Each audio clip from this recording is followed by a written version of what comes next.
So Nicholas Pegues reporting, Princess Beatrix, this is your elected American boyfriend speaking, and of course President Barack Obama, I told you I was your pit hive.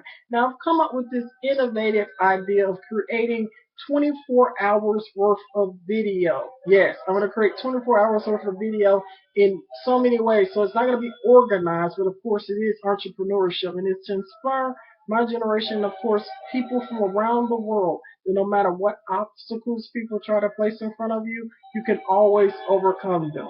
Nicholas Hughes reported, I received a letter about unemployment, discrimination, etc. from the President of the United States, but of course I am President Barack Obama's pit hive with the support of former President George W. Bush.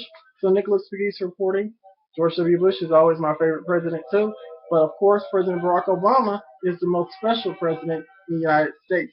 So Nicholas Hughes reporting, Princess Beatrix, this is your elected American boyfriend speaking, honorably presents 24 hours worth of film. It's all going to be mixed up. It's not going to be organized, but I want 24 hours worth of film, a day's worth of film, 2-hour videos, which will be 12 2-hour videos from Nicholas Pegues. Nicholas Pegues reporting. May God save the Queen. Nicholas Pegues reporting here with Shelby County Commissioner Heidi Schaefer, and I received a booklet from Her Majesty Queen Elizabeth II regarding her Diamond Jubilee. And could you please express your support for Queen Elizabeth II regarding this booklet and her Diamond Jubilee? And could you please show to the international community what she extended to me, Commissioner Schaefer? Well, I just thought this was very lovely. It's the program from her Diamond Jubilee, and you can see it's Elizabeth II, and I believe the R stands for Rex. She began her reign in 1952. And it shows that her Diamond Jubilee is in 2012. And if you open it up, you see her on her coronation day and some pictures throughout the years. And there she is in her royal regalia. And it's from Buckingham Palace, and it says, I send you my grateful thanks for the words of support which you have so kindly sent on the occasion of the 60th anniversary of my accession to the throne. Elizabeth, 2012. Absolutely. Thank you, Commissioner Heidi Schaefer. It was a complete honor to receive this from Queen Elizabeth II, and it was just amazing to me. So, as the youngest Shelby County Unified School Board applicant, I'm just honored, and I will continue to fight and help my generation to be inspired in public service. Thank you, Nicholas. Thank you, Commissioner Schaefer. And happy 2012 Diamond Jubilee to Her Majesty. Nicholas Pegues reporting. Presidential motorcade.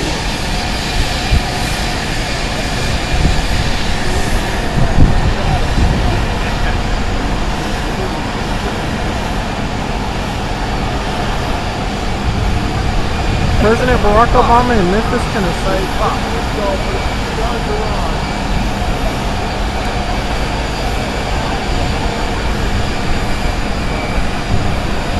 History, you see. That's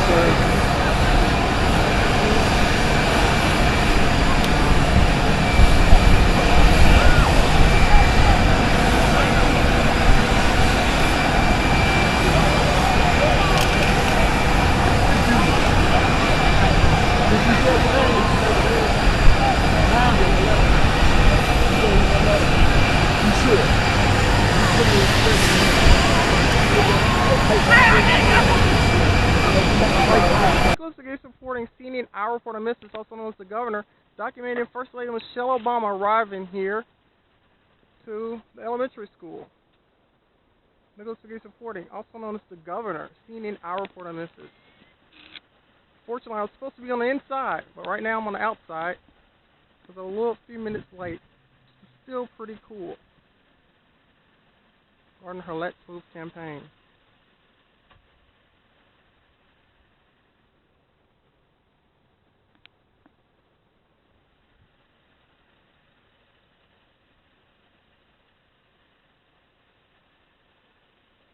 First Lady of the United States.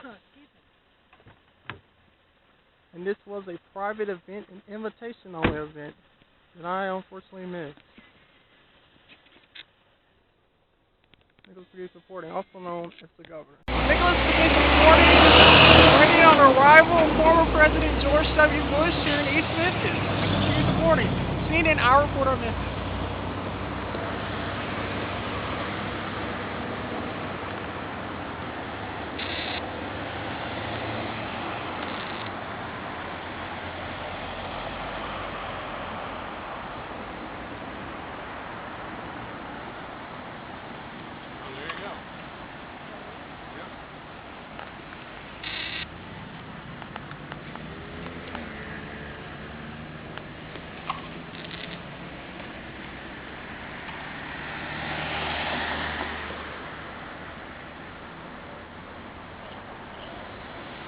Nicholas Pegues reporting. CNN, our report. Walk through, I'm going to point out some of the symmetry in this old house. But let's go back first of all. Memphis was laid out as a city in 1817. And at that time, this was a very rough river town. To live here, if you were a female, you had to be tough. And it is, though, a good location. The Chickasaw Indians knew the best real estate. This is on one of the 7 Chickasaw bluffs. So it's elevated enough away from flooding. But it is one of the Chickasaw bluffs. As time went on, people realized this is a good location. You're not up north where it's so cold. You're not down in New Orleans where the humidity and the flooding is much worse. You're just in the middle. So it is quite a nice climate, except for this summer. This summer was pretty awful. It can be very warm here. But anyway, people started to move in to the city because they knew they could ship goods up and down the river. Great transportation in this area. When this area was built up, so this was the country, that was a dirt road out there. This was not the city of Memphis, so this was the country.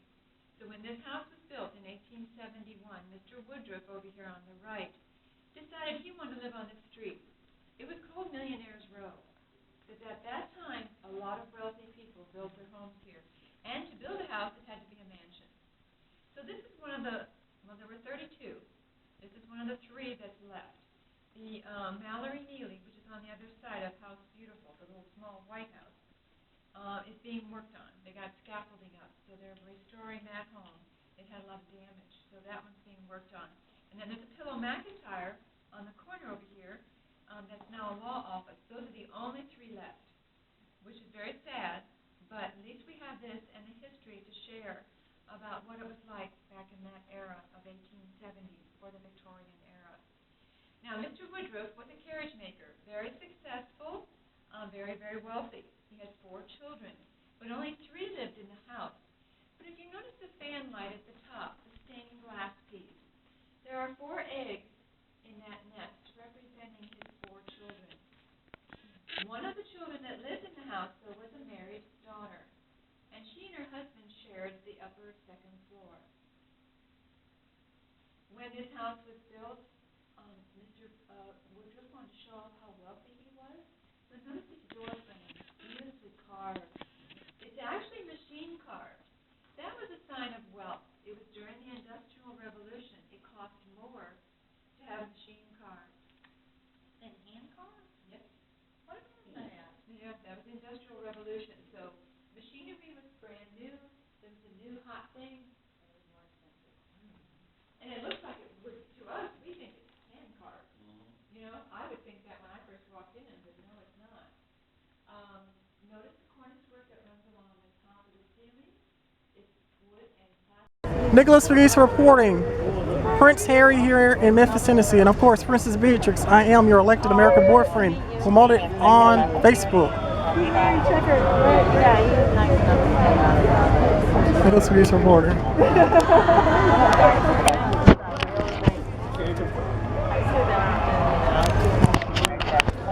Here he comes.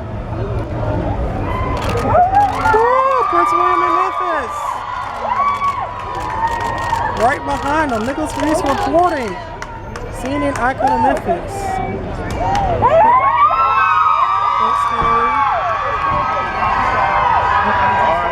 There he is. Nicholas Pegues reporting. Princess Beatrix is your elected American boyfriend. Documenting this. It was Prince Harry. Awesome, awesome. Something makes me so happy. Nicholas Pegues reporting. All right. And here we are in Memphis, Tennessee. Nicholas Pegues reporting, documenting Prince William and Prince Harry on Nicholas Pegues. God save the Queen. And Princess Beatrix, I am your elected American boyfriend. Only on Nicholas Pegues, CNN icon of Memphis. Excuse me. Nicholas Pegues reporting here with Shelby County Commissioner Heidi Schaefer, and I received a booklet from Her Majesty Queen Elizabeth II regarding her Diamond Jubilee. And could you please express your support for Queen Elizabeth II regarding this booklet and her Diamond Jubilee? And could you please show to the international community what she extended to me, Commissioner Schaefer? Well, I just thought this was very lovely. It's the program from her Diamond Jubilee, and you can see it's Elizabeth II, and I believe the R stands for Rex. She began her reign in 1952, and it shows that her Diamond Jubilee is in 2012. And if you open it up, you see her on her coronation day, and some pictures throughout the years. And there she is in her royal regalia, and it's from Buckingham Palace, and it says, "I send you my grateful thanks for the words of support which you have so kindly sent on the occasion of the 60th anniversary of my accession to the throne. Elizabeth, 2012. Absolutely. Thank you, Commissioner Heidi Schaefer. And, it was a complete honor to receive this from Queen Elizabeth II, and it was just amazing to me. So, as the youngest Shelby County Unified School Board applicant, I'm just honored, and I will continue to fight and help my generation to be inspired in public service. Thank you, Nicholas. Thank you, Commissioner Schaefer. And happy 2012 Diamond Jubilee to Her Majesty. So Nicholas Pegues reporting, Princess Beatrix, this is your elected American boyfriend speaking right now. Many people from around the world, the global elite, believes U.S. First Lady Michelle Obama is a fan of me as a CNN Our reporter, former CNN Our reporter, now CNN icon of Memphis. So Nicholas Pegues reporting regarding European nobility, Catholic scholars, and global fans who believe First Lady Michelle Obama is a fan of young Republican blogger / CNN icon Nicholas Pegues.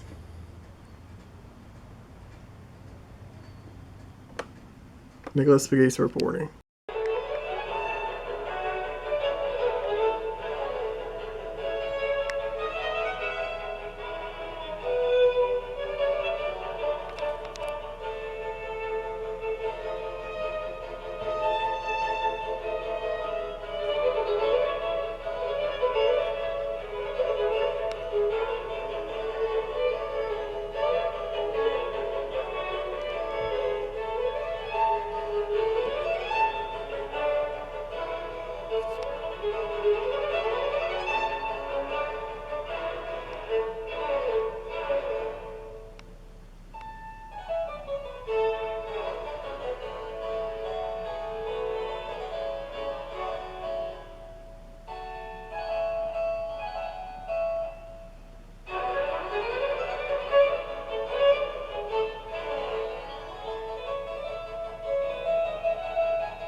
Nicholas Pegues reporting, CNN Our report on Memphis, also known as the governor, documenting First Lady Michelle Obama arriving here to the elementary school. Nicholas Pegues reporting, also known as the governor, CNN Our report on Memphis. Fortunately, I was supposed to be on the inside, but right now I'm on the outside because I'm a few minutes late. It's still pretty cool. Regarding her Let's Move campaign.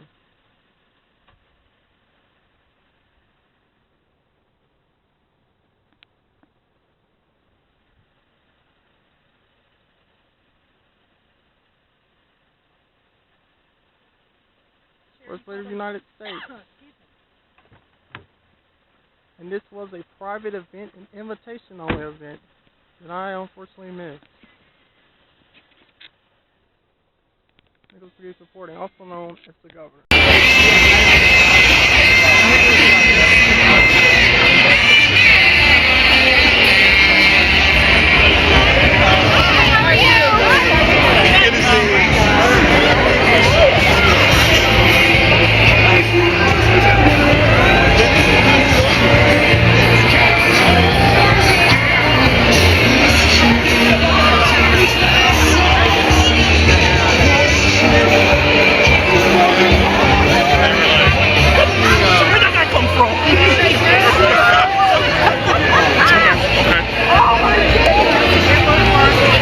God, it was worth it.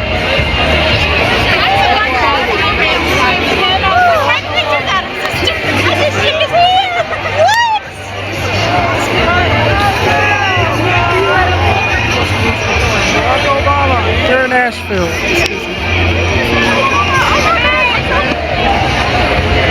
Nicholas Pegues reporting, President of the United States. I know. President!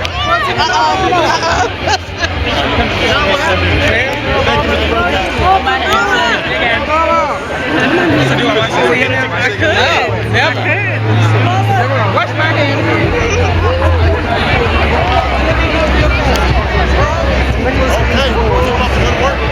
Remember. You ready for this? Oh, okay, go. Keep it down. There you go. Right here? President Obama! I got it. You got it.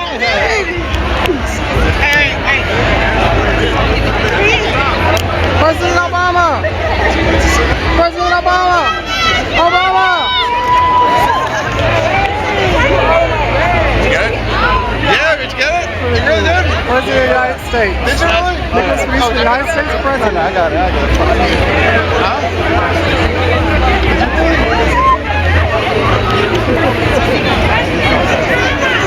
Obama! Right, this lady's face is in the way. I mean, that's it.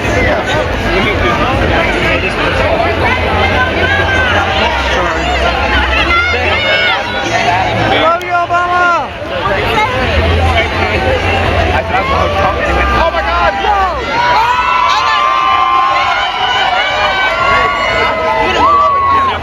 But again.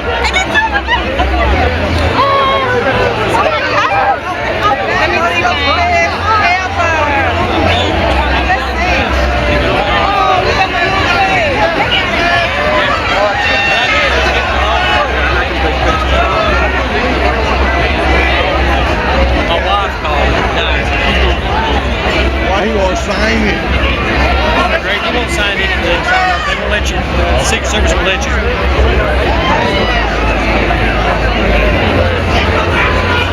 At least I seen him. I got a handshake. I'm fine. Follow you out. Hey, how we gonna get out? Nicholas Pegues reporting, also known as the governor. Yeah, I got it back one. President Obama.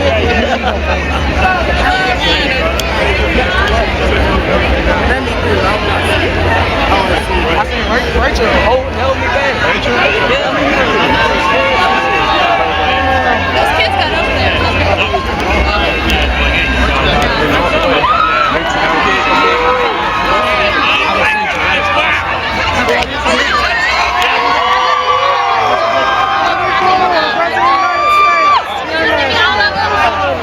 Awesome. Also known as the governor. Yeah. Promoting bipartisanship as a young Republican.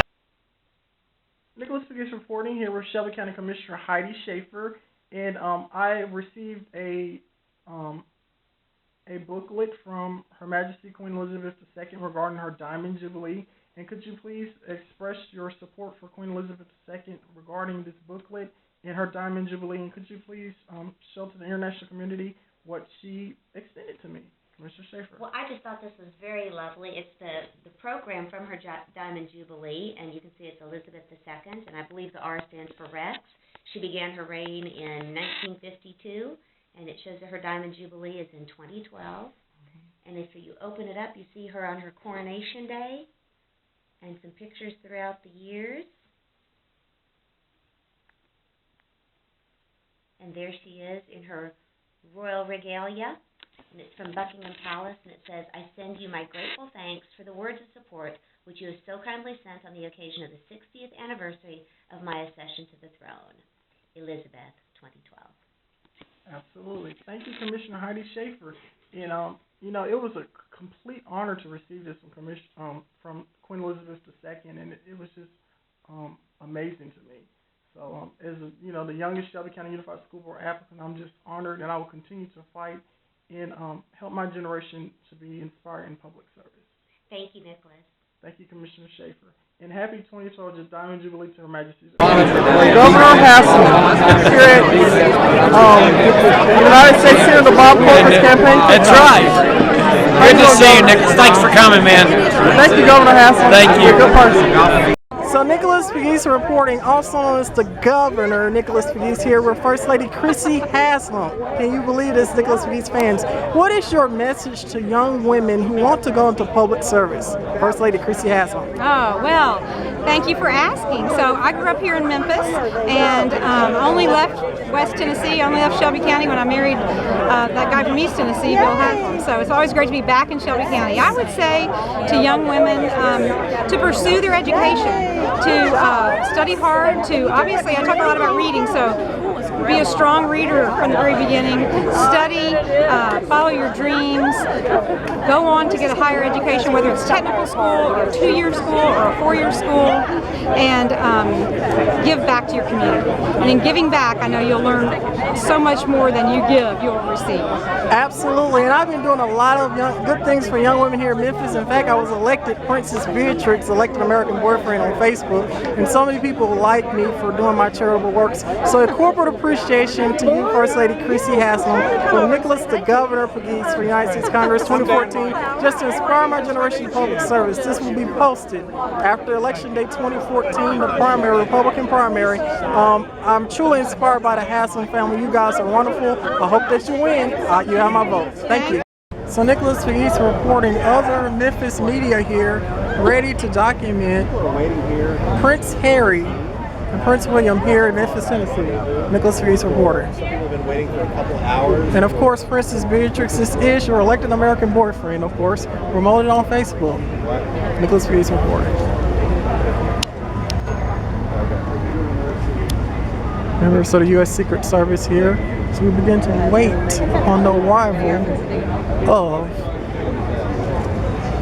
members of the British royal family.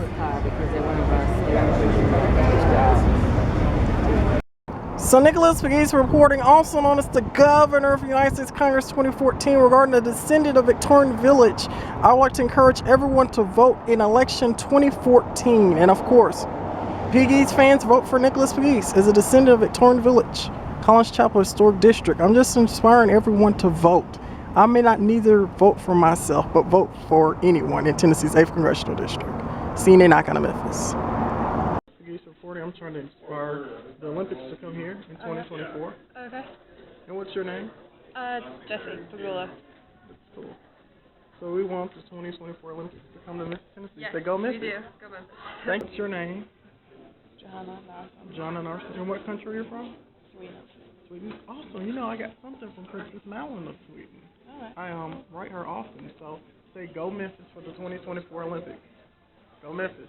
Go Memphis. Marina Arakovich. Marina, can you say go Memphis for 2024 Summer Olympics? Okay. Thank you. Go, ready? Yeah, Nicholas Pegues supporting, also known as the Governor. Go Memphis for 2020 Olympics. Thank you. Later, there will be an Nicholas opportunity Pegues for reporting. questions. CNN, I our know reporter on President Memphis. Donald wants to ask a question. Conference And call you with should First Lady require Michelle Obama that regarding the anytime during Olympics. the call, please press star, then 0. As a reminder, this conference is being recorded. I'd now like to turn the conference over to your host, Ms. Hannah August. Please go ahead. Great, thank you so much, and thank you to everybody for joining the call today. All of you should already have the schedule for Mrs. Obama's trip that we put out this morning. Joining us on the call today, we have, of course, First Lady Michelle Obama. We also have Ben Rhodes, who is the Deputy National Security Advisor for Strategic Communications. We also have Sam Cass, who is the Senior Advisor for Healthy Food Initiatives. We also have two members of our wonderful delegation, Dominique Dawes and Grant Hill. And we have Kevin Dowdell from the USTA, who's also going to talk. So I will turn it over to the First Lady. Thanks so much, Hannah. And I want to thank everybody for taking time to be on this call. We're very excited about the trip. We're excited about the call. We're excited about all that we're doing. But I just wanted to take a moment before we got started because I just want to say how heartbroken that Barack and I are about the tragic shootings that took place in Aurora, Colorado on Friday. And, you know, I would be remiss to mention the incident. Barack and I, we've seen people, and so has people around this country, we've seen people across this country come together as one American family to mourn the victims of this devastating event and to support their friends and families and loved ones, and I know that we'll continue that support in the difficult time ahead. So I know that we are all, even as we enter the Olympics, this wonderful occasion, I know that we are all holding the people of Aurora in our hearts and our prayers. So again, I just wanted to take a moment to say that. But I'm also here today to discuss the upcoming Olympic Games, and I am just thrilled to have everyone on the call. We've got Ben and Sam, but I'm so happy that Dominique and Grant are on the line. They have just been tremendous supporters of fitness and health and exercise. They both serve on the President's Council for fitness, sports, and nutrition, and they've just been active and engaged and involved on so many different levels. And we also have Kevin Dowdell, doing terrific things in tennis, but more importantly, we went to college together. And this is how life happens, that all of a sudden we wind up on this phone call together. So, Kevin, it's great to have you on board. You guys are doing terrific things. The commitments you've made have been amazing, and he's going to talk about that a little later in the call. I am beyond proud to be leading the U.S. delegation for the opening ceremony of this year's Olympic Games. And during my visit, in addition to cheering for Team USA, I'm going to have the chance to meet with our Olympic athletes and the folks who work in our embassy in London as well. I'll also be hosting a Let's Move event with American and British students, including American military kids, and that is going to be a ball. Leading our nation's delegation and traveling to London is truly a dream come true. If anybody had asked me when I was 10 or 11 or 20 or actually 40 whether I would be doing this, I would have said not. Some of my fondest memories when I was young and not so young involved watching the Olympics on TV and cheering on Team USA. And as part of this trip and my Let's Move initiative to solve the problem of childhood obesity, I decided that I wanted to turn that Olympic spirit and inspiration into action by using these games as a way to get more kids up and moving. And that's why I challenged the U.S. Olympic Committee and 10 of its governing bodies to commit to helping 1 million kids get active in their communities this year. And we thought that the goal of 1 million kids was an ambitious target. But our partners not only met that goal, they added another 700,000 more to that commitment.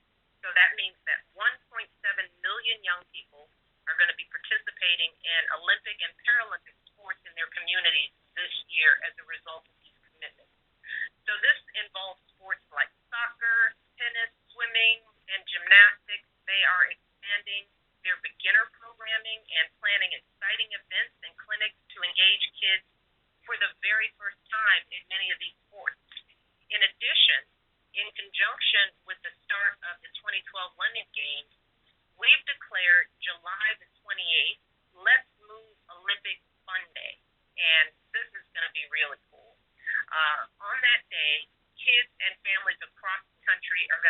together to cheer on Team USA and participate in all kinds of athletic activities in their communities through meetup.com. So as our Olympic athletes begin to compete in London, they will truly be inspiring a generation of young people to get active and to strive for excellence. And they're going to be reminding us all that being an Olympian isn't just about winning a gold or setting a new record. It's really about pushing yourself. It's about believing in yourself and refusing to give up no matter what obstacles you might face.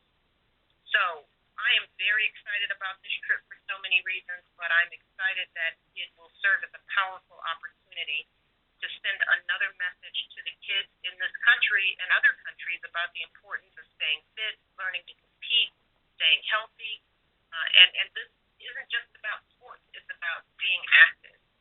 So we are very excited, and I wish all of the members of Team USA the best of luck in these games, and I truly look forward to cheering them on in London this week.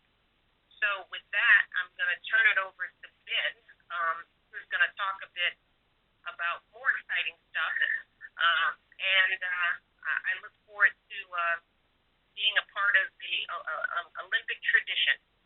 And, I want to thank everybody again for joining the call. Take care, and Ben, take it away.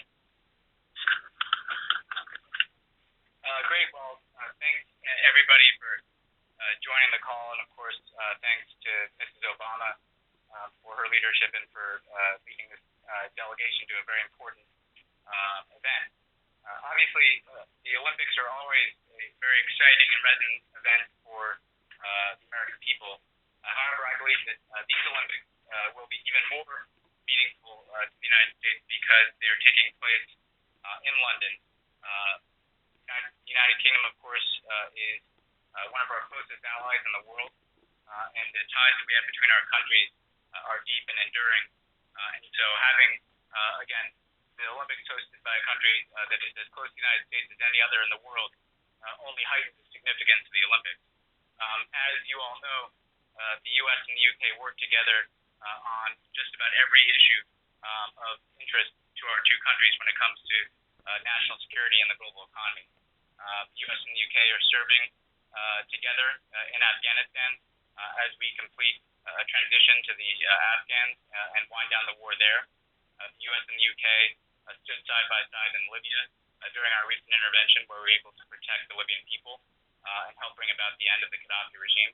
And we cooperate really on every major issue that you can think of, from counterterrorism to the global economy to international peace and security. So this, in addition to being an important visit to the Olympics, is another opportunity to reaffirm the special relationship between the U.S. and the United Kingdom. I note that this is in line with a number of visits that we've had to the United Kingdom and opportunities we've had to host British leaders here in the United States. The Obamas have traveled twice to the UK, first in 2009 for the very important G20 meeting that was hosted in London, in which President Obama came together with world leaders to help rescue the global economy. And Mrs. Obama, of course, was able to do some very exciting and meaningful outreach to the British people. It includes, of course, the state visit that President Obama and Mrs. Obama made to the UK in 2011, when, again, they were able to both have a series of meetings with the leaders of the UK. They were able to be hosted by Her Majesty the Queen, and we're also able to do some important outreach to the people of the United Kingdom. And earlier this year, we reciprocated that state visit by having a very successful visit to the United States by Prime Minister and Mrs. Cameron. That included an event in which the First Lady and Mrs. Cameron were able to have Olympic athletes and Paralympic athletes engage in some activities for some of the local children here in the Washington, D.C. area. I just say a couple of words about how the First Lady's event build on the special relationship between our two countries. First of all, Sam will follow me and discuss the Let's Move event, but the First Lady will be able to visit with our staff at the embassy. This is one of our most important embassies in the world, and every time we are able to thank our civilians and other embassy personnel for their service. It's a very meaningful opportunity.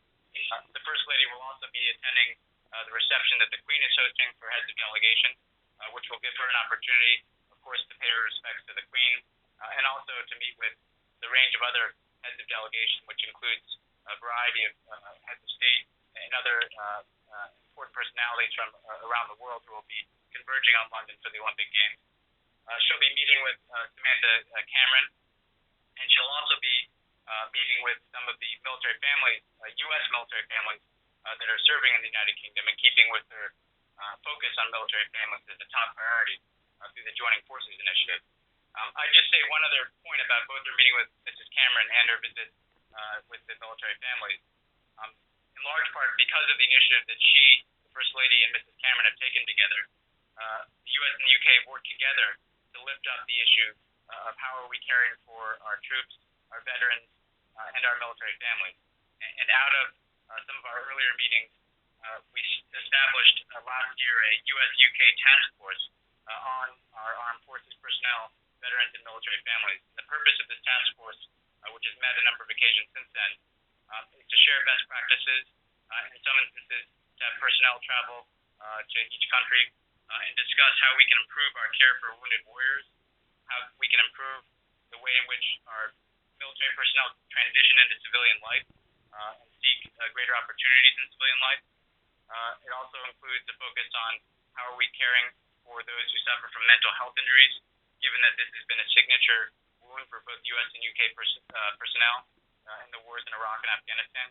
And of course, it builds on the work that the First Lady has done in the Joining Forces Initiative to, again, engage in a discussion about best practices for how our communities can support military families. So we'll once again have an opportunity to spotlight our joint efforts in terms of how we're standing by our troops who serve together in Iraq and Afghanistan, how we're caring for our veterans, and how both the United States and the United Kingdom are providing support for our military families. So the bottom line is I think it's important to underscore that while this visit is about the Olympics, it's also about advancing the close ties between the U.S. and the United Kingdom, ties that are about the close cooperation between our governments, but also about the deep bonds between our people. And the President and Mrs. Obama have done a lot of work since they took office, again, to reach out to our closest allies, to reaffirm the bonds that our alliances depend upon, but also to reach out to public. And Mrs. Obama, again, has been able to do that on her travel to the United Kingdom in the past. And so therefore her events, I think, will build on a record of reaching out to cooperate with the government of the United Kingdom, but also to speak directly to the people of the United Kingdom as well. With that, I'll turn it over to Sam, who can say a few words about the Let's Move event in particular.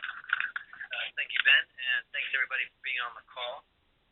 The First Lady has really seen the Olympics as obviously an amazing moment for the nation and for the world, but also an incredible opportunity to rally around the health and well-being of our kids and utilize all the excitement around the games to inspire our kids to move more. So we have been hard at work in that for many, many months.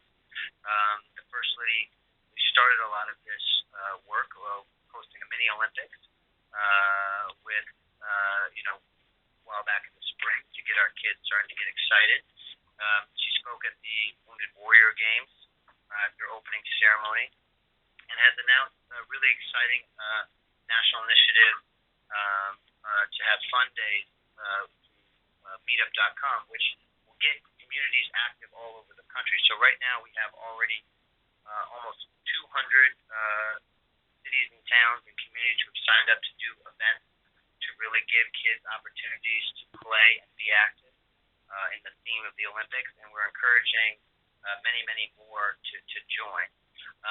And the partnership commitments from the USOC and the governing bodies are really groundbreaking efforts to expand programming in communities all over the country, particularly for those kids who don't have access to sport and play opportunities, and give them very positive experiences about being active, which can have a transformative impact on kids for the rest of their lives. So we're very grateful that we're going to touch 1.7 million children in this next year alone, and continue that work from there. So all of this is leading up to what will be an amazing few days in London. highlighting our young people.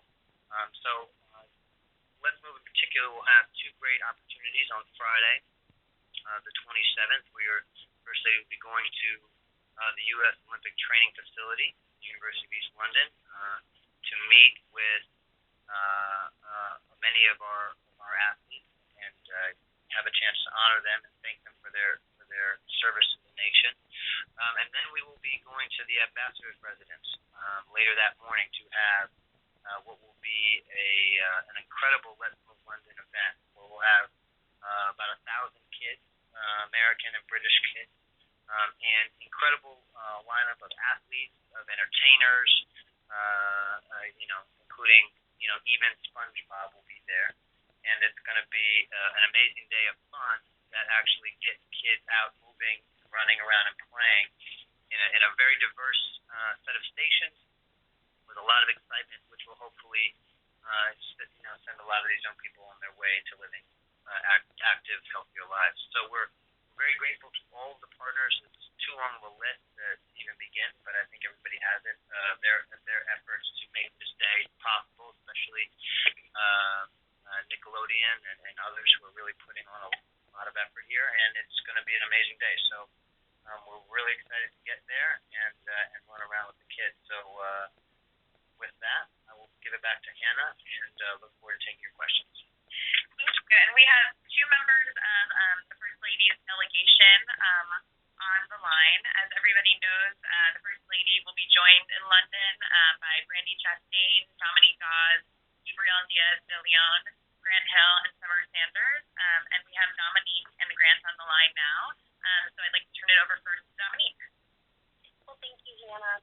I'm very excited to be a member of the First Lady's Olympic delegation, as well as being the co-chair of the President's Council on Fitness, Sports, and Nutrition. I know as a veteran athlete, I just know how important it is for Americans to support fellow Olympians that are competing in the sport. And so to be there at the opening ceremony with the First Lady's delegation, as well as helping out in a number of Let's Move events, will be an honor for me. I've been focusing on health, fitness, and wellness since I retired 12 years ago, and kids are a targeted group that I am very passionate about. So to have an opportunity to work with these young kids and teach them the importance of physical activity and nutrition, I truly think will leave a lasting and a positive impact. So again, I'm thrilled to be a part of this delegation, and I do believe that during these Olympic years, it's also a great time for young kids to watch these different sports that aren't so popular, like gymnastics or basketball or track and field, but to maybe look at table tennis, diving, or even trampoline, because those make these sports that they have an interest in, a passion for, and a talent in, and that might be the next fitness activity that they may shine in, hopefully in the future. Thanks again. Thank you so much. And Grant, I'll turn it over to you next. Thank you, Hannah. Just like Dominique, I'm very thrilled, excited, and honored to be a part of this First Lady's delegation to the Olympics in London. I, as well, am on the President's Council for Fitness, Sport, and Nutrition. And, it's just a tremendous honor. When I think of the Olympics, to me, the Olympics embodies everything that the First Lady, with her initiative, the Let's Move campaign, it's really what it's all about. I remember as a child vividly watching the '84 Olympics and being enthralled and motivated and inspired by the commitment and the excellence of those athletes.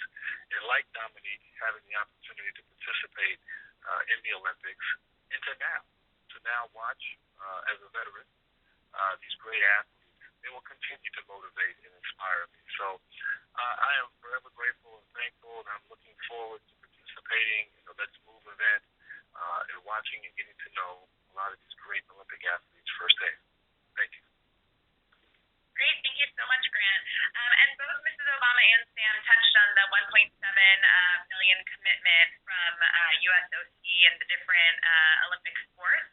So we have Kevin Dowdell from the USTA on the line. So just give us a little bit of a flavor about what that means and what's happening on the ground. And USTA has been a tremendous partner in this effort. So I'll turn it over to Kevin. Sure. Thank you, Hannah. The USDA is honored to participate in the First Lady's Let's Move campaign, and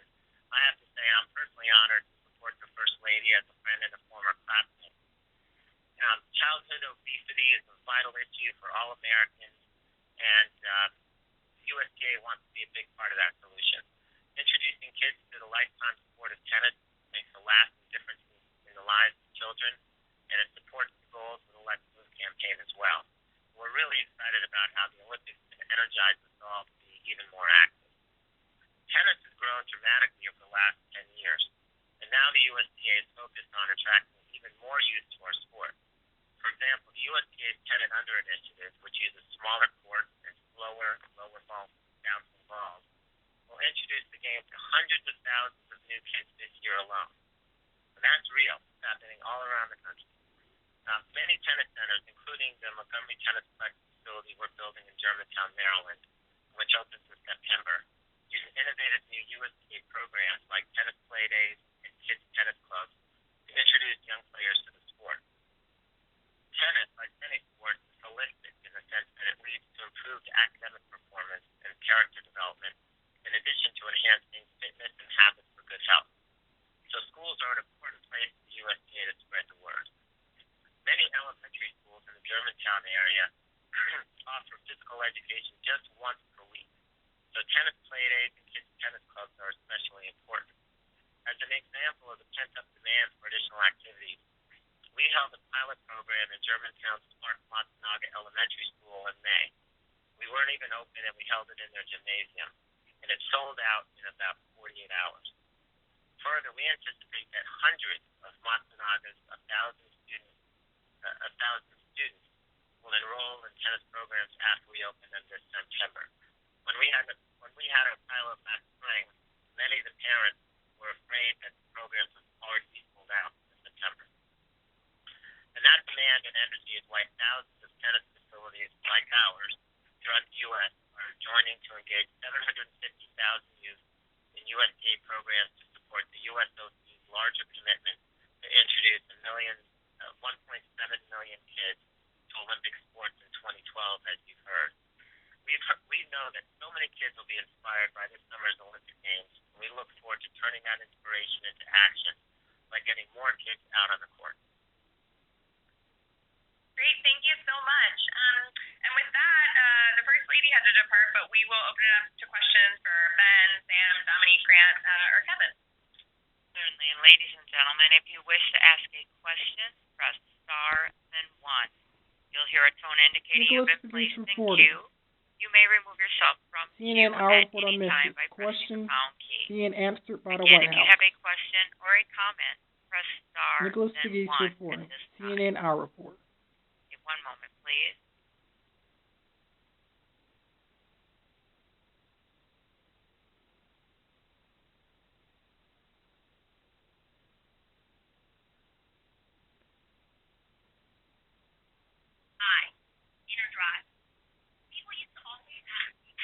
Okay, just a moment, please.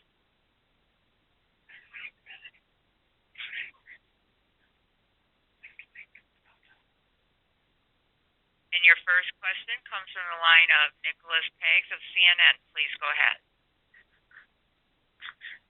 Hi, my name is Nicholas Pegues, and my question is First Lady Michelle Obama going to meet Queen Elizabeth II?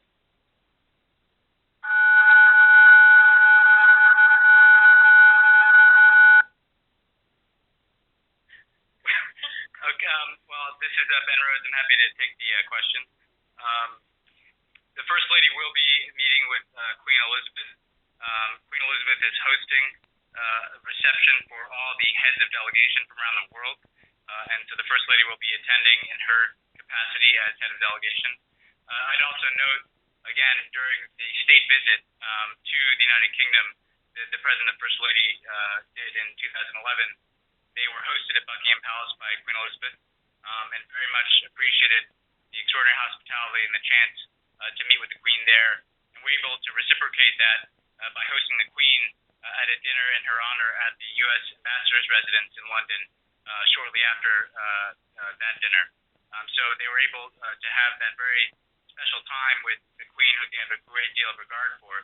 And then recently, President Obama was honored to extend his greetings and congratulations to the Queen on her 60th anniversary of taking the throne through a video message and a message he delivered to the Queen and her and her subjects. So the First Lady will have a chance to meet with the Queen, and again, that builds on, I think, what has been a very valuable experience for them in terms of being able to interact with her, and again, to reaffirm the fact that she really stands for the endurance of the relationship between the U.S. and the United Kingdom. Again, her 6 decades of rule are a period of time in which the bonds between our nations have only grown stronger, and this Olympics, again, will be an opportunity to reaffirm that. Great, thanks, Rochelle. We'll take the next Nicholas question. Pegues reporting. CNN Hour for the Memphis. Lila Alphonse, Yahoo.com. Please go ahead. Nicholas Pegues reporting. Prince Harry here in Memphis, Tennessee, and of course, Princess Beatrix, I am your elected American boyfriend, promoted on Facebook. Nicholas Pegues reporting.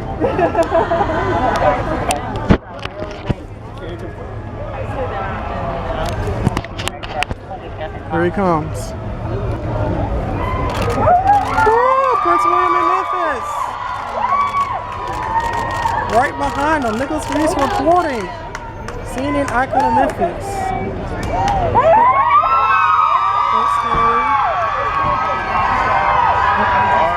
There he is. Nicholas Pegues reporting. Princess Beatrix is your elected American boyfriend. Documenting this. It was Prince Harry. Awesome, awesome.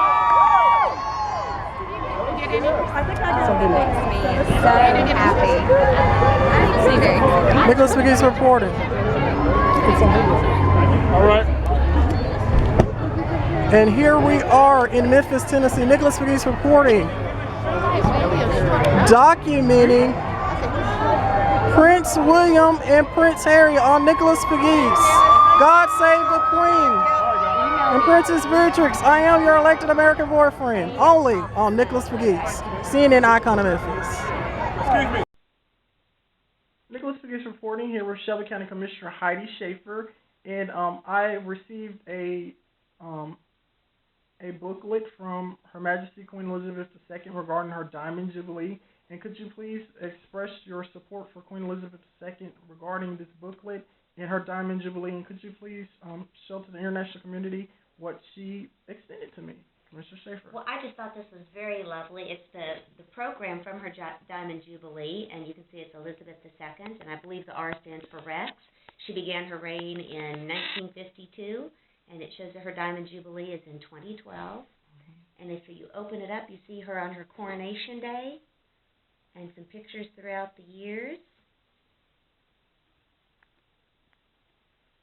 And there she is in her royal regalia, and it's from Buckingham Palace, and it says, "I send you my grateful thanks for the words of support which you have so kindly sent on the occasion of the 60th anniversary of my accession to the throne. Elizabeth, 2012. Absolutely. Thank you, Commissioner Heidi Schaefer. It was a complete honor to receive this from Queen Elizabeth II, and it was just amazing to me. So, as the youngest Shelby County Unified School Board applicant, I'm just honored, and I will continue to fight and help my generation to be inspired in public service. Thank you, Nicholas. Thank you, Commissioner Schaefer. And happy 2012 Diamond Jubilee to Her Majesty. So Nicholas Pegues reporting. Nicholas Pegues fans from around the world on conference call with the White House. And as everyone knows, I am a right-wing Republican candidate in Tennessee's 8th Congressional District. And of course, Princess Beatrix, this is your elected American boyfriend speaking. So I'd like to encourage everyone to vote, whether you vote for me or Congressman Stephen Fincher. Just always participate in the electoral process. Thank you, and a corporate appreciation to the White House.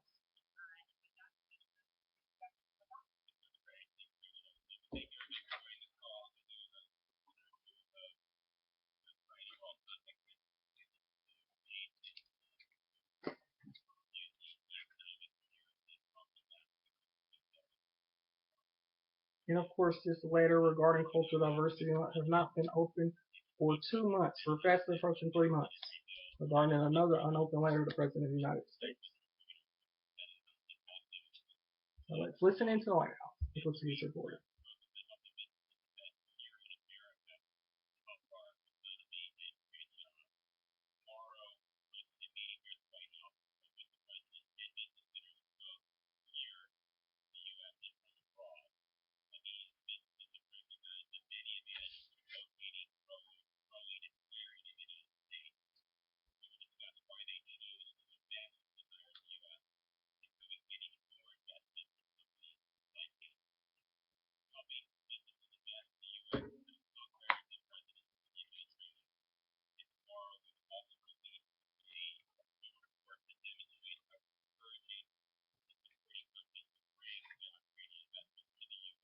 Princess Beatrix, this is your elected American boyfriend speaking.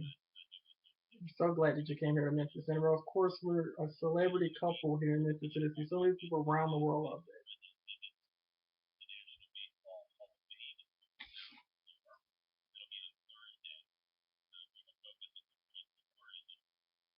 Now, a lot of people remember, John underneath the table of the president. So I kind of created a Facebook website regarding me and Princess Beatrix, the love story, of course. Some people from around the world love that. So it's pretty cool. Kind of making the Obamas kind of like the Kennedys in the 21st century with me and Princess Beatrix included. Nicholas Beatrix before 18 and I kind of make.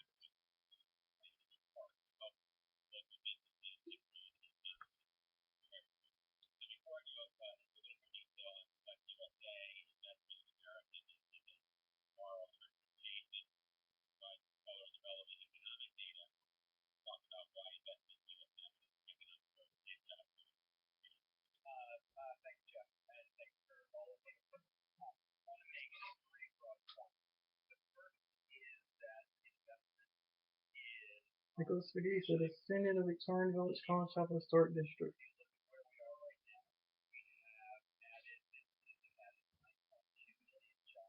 Corporate appreciation to the White House from all of us, especially news in the city of Victorian Village.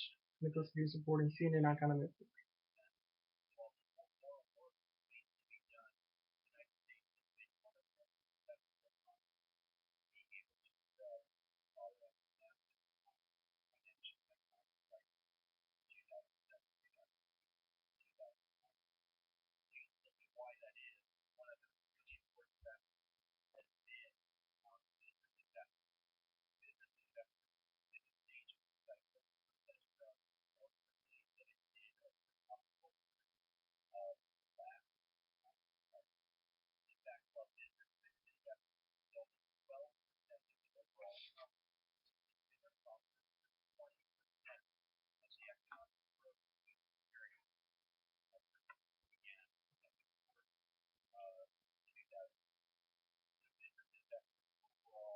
And also a corporate appreciation to CNN International for featuring me on once again, even though I was kind of, discriminated against regarding, the school board issues and everything. CNN International has always been gracious to me, and of course, every member of the White House press team, and of course, for people from around the world. It's always important to rise above prejudice. All of those Nicholas Cadiz fans. CNN, I kind of miss it.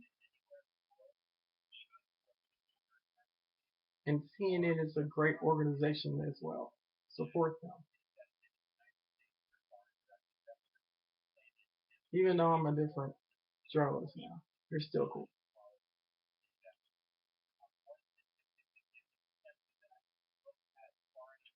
How about America, people? We need to promote the American economy. Make a free support.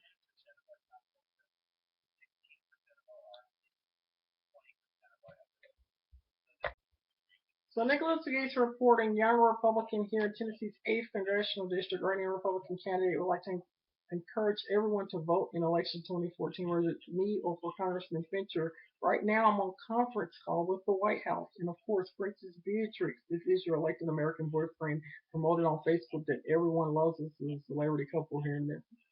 A corporate appreciation to the global community.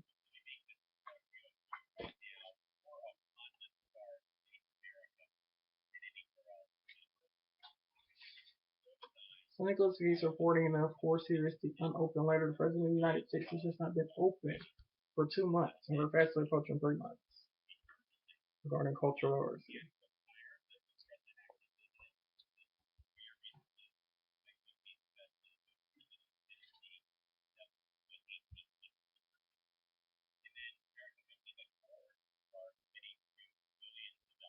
So Nicholas is reporting it is attended the Victoria Village College Chapel Historic District.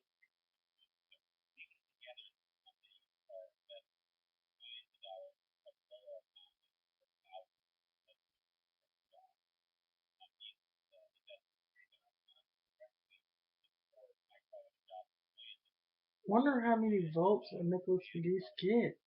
I don't know. With the White House and a lot of media organizations on my side, I probably get a large percentage amount of votes. But anyway, I want to encourage everyone to vote, whether it's for me or for Congressman Fincher. I'm not even seeing if I'm voting for myself. I just want everyone to participate. To go to be supporting. Seeing it, I kind of miss it.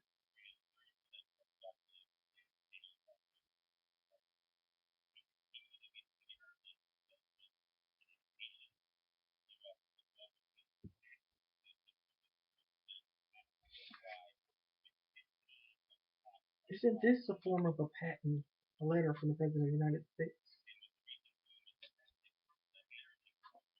Mrs. Beatrix, this is your elected American boyfriend speaking.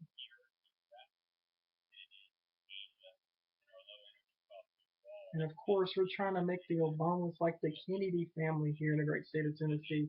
So many people from around the world love me and Princess Beatrix being the celebrity couple here in Memphis, Tennessee. And of course, I kind of made a White House blog regarding it.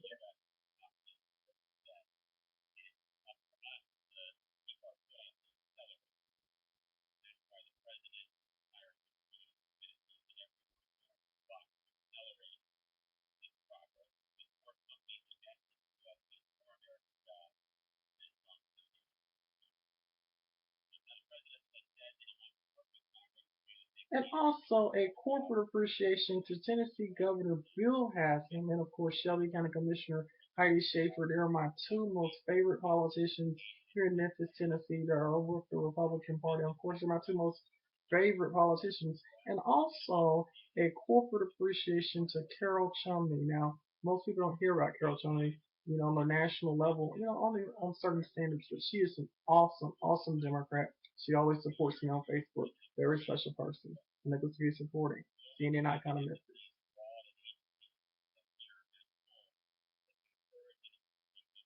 I support both Democrats and Republicans. I support those who people who are good for me and good to me. It goes to be supporting.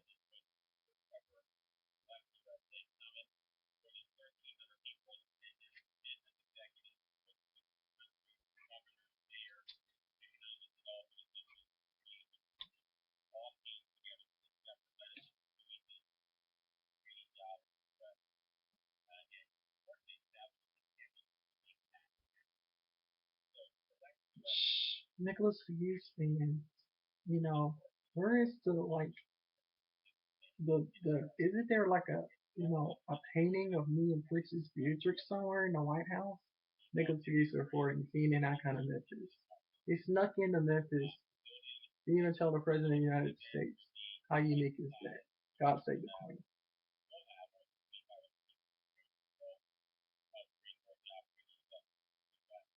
President Obama is always about diversity. He's an awesome, awesome person when it comes to it also. Princess Beatrix, this is your elected American boyfriend speaking.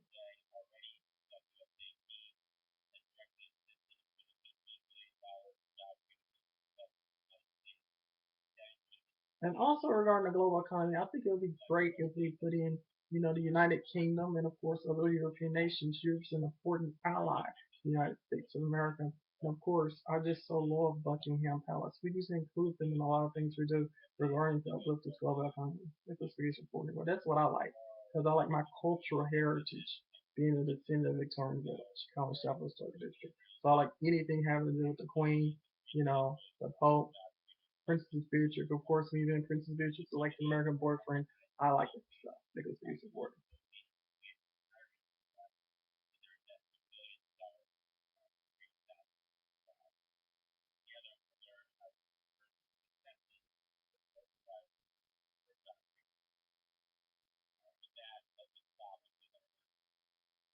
Question. Because he's let me try to question. So Nicholas Gates reporting on conference call with the White House, and of course, Princess Beatrix, this is your elected American boyfriend. As a young Republican, just want to encourage everyone to vote, whether it's for me or Congressman Fincher. So Nicholas Gates reporting, we're trying to make the Obama family like the Kennedys down here in Memphis, Tennessee. So Nicholas Gates reporting on conference call with the White House. CNN icon of Memphis.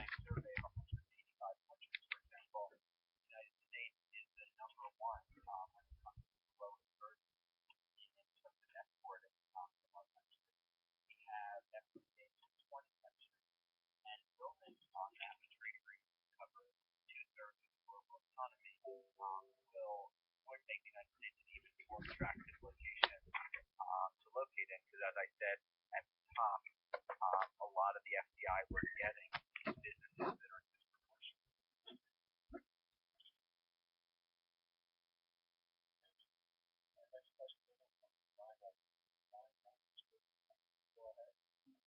Thank you for taking my call. I had a question about what the White House is doing to prevent companies like Pfizer from moving their headquarters out of the U.S. and seeking tax shelters in other countries, becoming more and more of an issue like that. Yeah, thanks very much for your question. There's certainly more we can do to look at how our tax codes treat diversion. It's something we have taken some administrative steps up and up, building on legislation that passed a decade ago and more legislation we can do. A lot of the answer to this, though, lies in the fact that our business tax code is the United States has the highest tax rate of any country in the world. Its tax code is free control, and it's a taxation internationally that is substantially lower than because of small companies, while also collecting relatively little revenue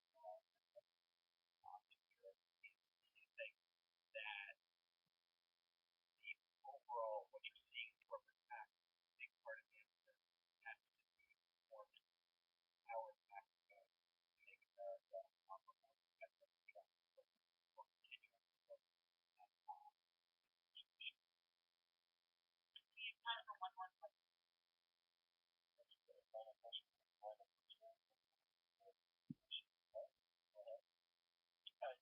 Jeff, Jason, thanks for the call. I may have missed this at the top, but are you still aiming for $1 trillion in foreign investment over the next 5 years, which I believe is the goal the president set last year? And the FDI last year was, I believe, $193 billion, which is up from 2012, but still far short of the $310 billion we saw some years ago. And I'm wondering whether at any point you see the U.S. getting up to that kind of level of FDI.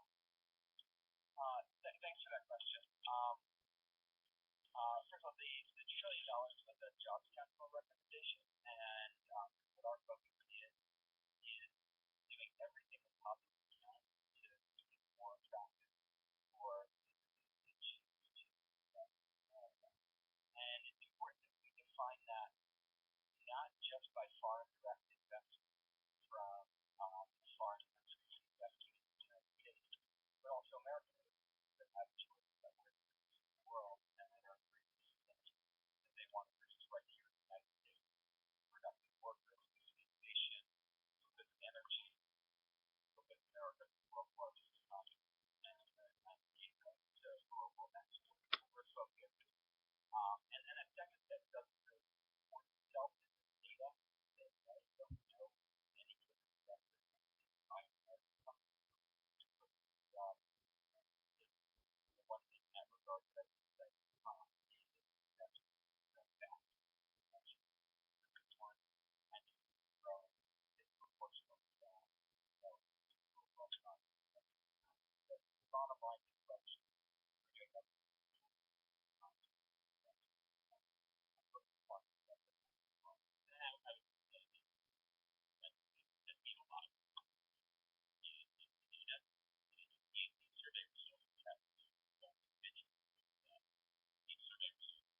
So Nicholas Pegues reporting, Princess Beatrix, this is your elected American boyfriend speaking. I'd like to encourage everyone to vote in election 2014 for your favorite candidate. Corporate appreciation to the U.S. Secret Service, to the White House, and of course to everyone who contribute to this great democracy. Thanks so much again to everyone for joining us. And just to remind you, follow Margo for the answer tomorrow. Absolutely.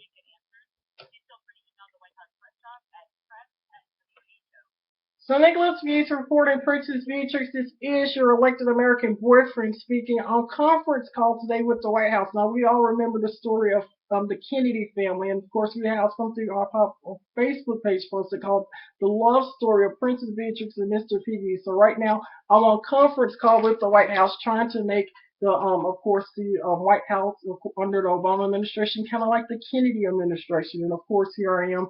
I am a Republican candidate, a writer Republican candidate in Tennessee's 8th congressional district, inspiring my generation to public service. And of course, here is a letter from the President of the United States. And of course, I even have an autograph from Caroline Kennedy herself, who helped with the win of the President of the United States, President Barack Obama. So I'm going to show off the autograph of Caroline Kennedy that I have in my possession here in Tennessee's 8th Congressional District. And of course, Caroline came here to Tennessee's 8th Congressional District. Nicholas Hughes reporting. Let's listen in. And of course, one more promotion.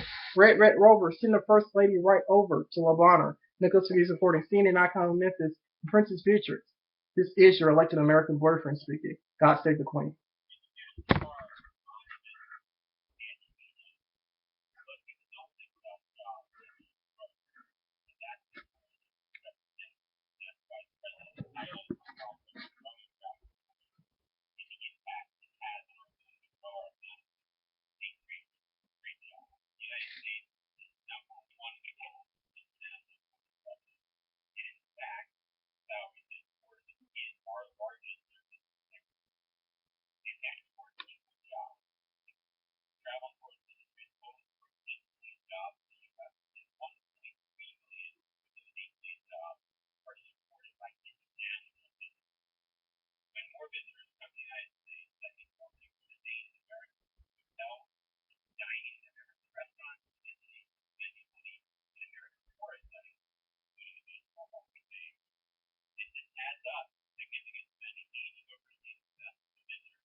So Nicholas Gates reporting Princess Beatrix. This is your elected American boyfriend speaking here in Memphis, Tennessee, and of course in Tennessee's 8th Congressional District.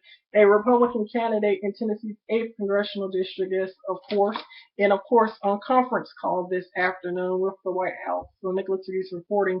A lot of people from around the world love the love story or the love tale of Princess Beatrix and Mr. Pegues. So that's to inspire this. Of course, we're trying to make the Obama family like the Kennedy family here in the great state of Tennessee. Nicholas Hughes reporting, Raw. That is my initiative. CNN icon of Memphis. Let's bring more love back to Tennessee politics.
Thank you very much, and ladies and gentlemen, if you do So Nicholas Hughes reporting on conference call this afternoon with the White House. Of course, I am a Republican candidate in Tennessee's 8th Congressional District. Nicholas Pegues reporting, also known as the Governor of the United States Congress, and Princess Beatrix. This is your elected American boyfriend speaking, trying to promote bipartisanship here in Tennessee's 8th Congressional District. Let's listen into the White House press conference.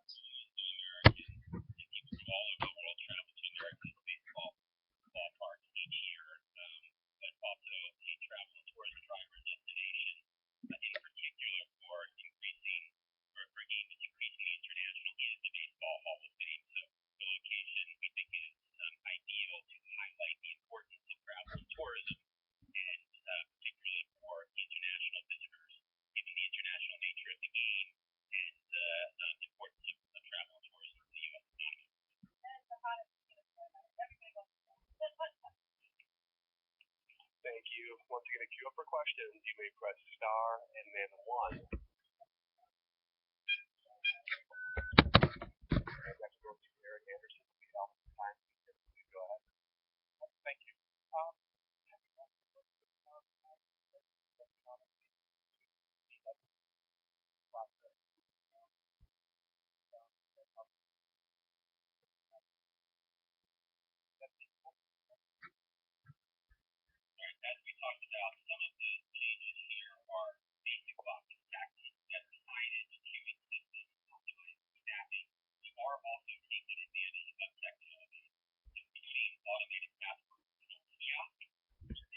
So Nicholas Pegues once again is on conference call with the White House, as everyone can see. And of course, I am a Republican candidate in Tennessee's 8th Congressional District. And of course, Red Rover, let's send the First Lady right over. And Princess Beatrix, this is your elected American boyfriend speaking.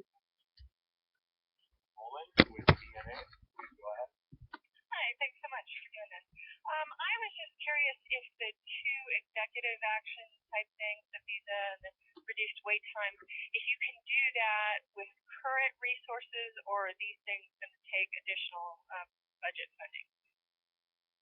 Just to be clear, I want to make sure that on visa, that is an action we took a couple of years ago when those wait times in countries like Brazil and China were unacceptably high. We've achieved significant results in state departments. And so I don't know if the president has actually signed any legislation today, but guess what? Since I'm on conference call, I think this is a pretty unique idea. I have the signature of the President of the United States. So it's inspiring all other presidential signatures. Nicholas Pegues reporting, CNN icon of Memphis. I love history. And of course, Princess Beatrix. This is your elected American boyfriend speaking. Let's listen in once again.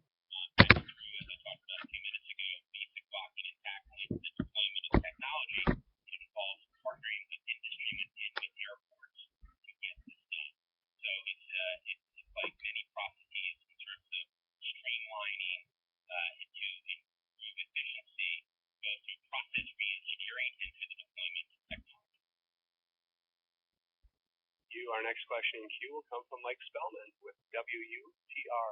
Please go ahead. Hi, thanks for having me on. You mentioned earlier today it was the hottest ticket in the White House. Were there any exhibits or collections in particular that President Obama is interested in seeing tomorrow at the White House? Well, as you know, he is an avid White Sox fan from Chicago, so we're sure hoping there'll be something there from Chicago. But no, he's just looking forward to visiting it and drawing attention to a major tourist attraction for both of the United States as well as as I said, it's going to be very good. Thank you. Our next question in queue will come from Michelle Breidenbach with the Post Standard. Please go ahead. Hi, I just wondered how many people you expect will hear the president talk tomorrow? Who was invited? What people were invited, and you?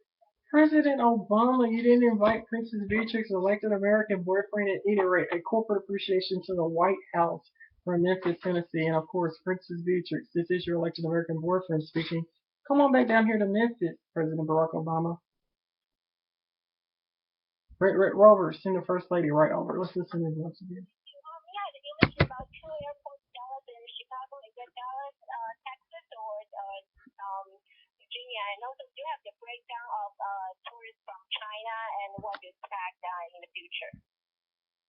I'm sorry, it is Dallas, Texas, and then Chicago. Both here are the two airports that have already achieved significant reductions in wait time, down to 15 minutes on average.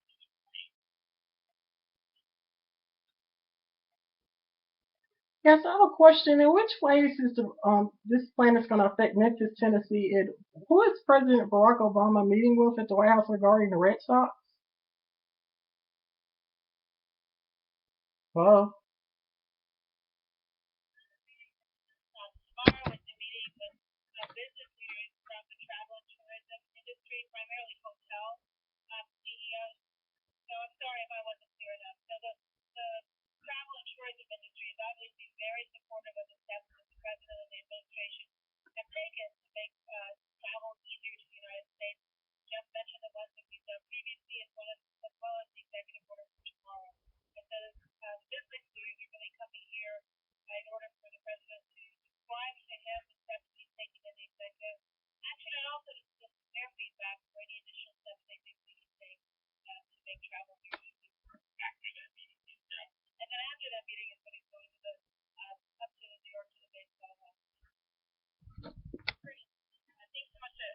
awesome. Thank you.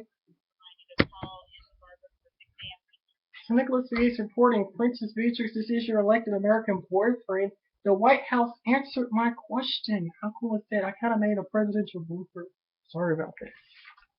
Let's support Nicholas Pegues, 396 Congress. God save the Queen. Thank you. Global competition. And we're going to have to sharpen our competitive edge in the global job marketplace.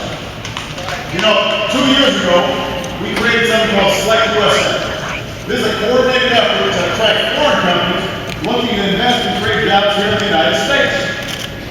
And today I'm directing my cabinet to expand these efforts. Starting a new one. And this October, I'm going to bring business leaders from around the world. And I'm going to connect them to state leaders and local leaders like your mayor. So Nicholas Pegues reporting. Prince Harry here in Memphis, Tennessee, and of course, Princess Beatrix, I am your elected American boyfriend, promoted on Facebook. Nicholas Pegues reporting.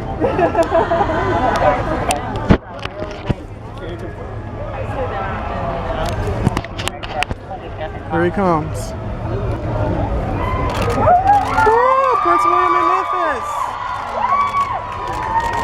Right behind him, Nicholas Pegues reporting. CNN icon of Memphis.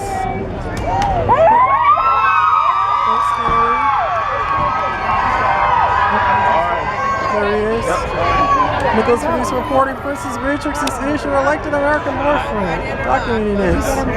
It was Prince Harry. Awesome, awesome.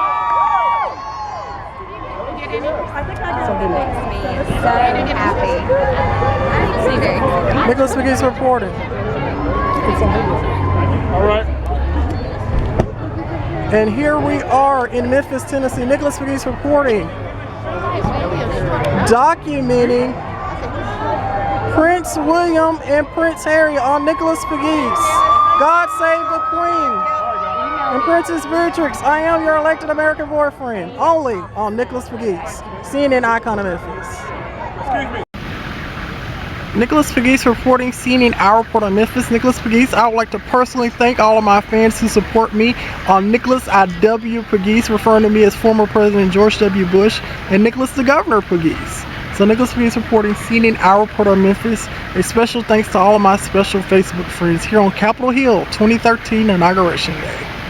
So Nicholas Pegues reporting Princess Beatrix is your elected American boyfriend speaking, and sources have always told me Miss Obama's a fan of me as a young Republican, and of course, thank you, Miss Obama, because we rock, here in the United States of America. At any rate, Nicholas Pegues, the new spoil, the new privilege, like the Onassis family, on conference call once again with 1600 Pennsylvania Avenue, and of course, Flotus is a fan of Rhodes, the Republican of the United States here in the great state of Tennessee. Also, go vote. Nicholas Pegues supported. Let's listen in. Thanks everybody for getting on the call. I'll just give an overview of the summit and the schedule for the summit, and then Linda and Gail can make some additional comments, and then we'll take your questions. First of all, the U.S. Africa Leaders Summit is a truly historic opportunity for the United States to strengthen our ties with the African continent and to underscore America's. Nicholas Pegues reporting Princess Beatrix is your elected American boyfriend speaking, and sources have always told me that Flotus is a fan of Rhodes. Yes, Rhodes, the Republican of the United States. Nicholas Pegues reporting on conference call with 1600 Pennsylvania Avenue, the new school, the new privilege. Nicholas Pegues here at my residence on conference call with what? The White House. Yes, so once again, Nicholas Pegues. I'd like to encourage everyone to vote in election 2014. Now let's listen in to the White House press conference regarding President Barack Obama's trip to Africa. Is me and Princess Beatrix going to Africa, President Barack Obama? Are you going to take us? Nicholas is reporting. Let's listen into the press conference. Their capabilities as security partners of the United States and as democratic partners of the United States. The theme of the summit is investing in the next generation, and I think that's a symbol of the forward-looking and future-oriented nature of our engagement with Africa. One of the things that we thought about as we prepared the summit is what does the United States uniquely bring to the table in its partnership with African countries? Other nations hold summits with African leaders. We very much wanted this summit to be focused on the distinct and unique attributes of the U.S.-African partnership. And what we believe is unique about the American contribution is our focus on African capacity building and integrating Africa into the global economy and security order. What the United States has done. So Nicholas Pegues reporting President Obama, me and Princess Beatrix can help, with helping Africa into the global spectrum of things. Nicholas Pegues reporting, CNN Economists. Let's listen in once again. To meet challenges on the continent so that through our Power Africa initiative, we are bringing electricity to the continent in a way that will foster development and integration with the global economy. And through our food security initiative. So Nicholas Pegues reporting, Nicholas Pegues and Flotus have taken center stage regarding election 2014. Sources have told me that Flotus is a fan of me, and I'm so greatly appreciative regarding that. And of course, me and Princess Beatrix, because we are an elected celebrity couple. At any rate, I'm on a conference call regarding helping reforming the continent of Africa as a descendant of Victorian Village College Chapel Source District. And what role would I play in it? I don't know, but let's listen in. And of course, First Lady of the United States, a fan of Rhodes, Republican of the United States. Princess Beatrix, this is your elected American boyfriend speaking. Let's listen to the White House.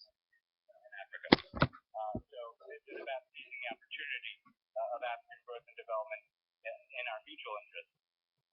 At the same time, there remains a significant amount of security challenges on the continent, and so we'll be talking about how we can work to build African capacity to counter transnational threats like terrorism, but also to support African peace and security operations in different parts of the continent. And of course, we're committed to supporting strong democratic institutions in Africa.